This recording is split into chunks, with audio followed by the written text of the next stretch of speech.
Ey yaxshi inson, to'xtang, nimaga shoshilyapsiz? Video ko'rib o'tirgan vaqtingiz chiqib qoldimi? Demak, bu bejizga emas. Eshiting oxirigacha. Bitta like bosib qo'ying, sizdan nima ketdi? Sizdan anchadan beri hech kim so'ramagan narsani so'ramoqchiman. Agar gaplarim rost bo'lsa, kommentariyaga sekin to'g'ri gapirdingiz. Hech kim so'ramagan edi deb yozib ketasizmi?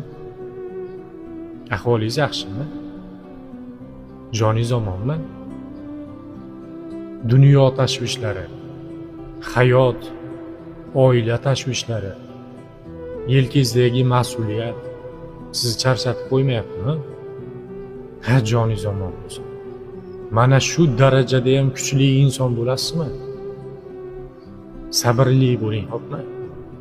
Hali shunaqangi kunlar keladiki, mana shu kunlaringiz hali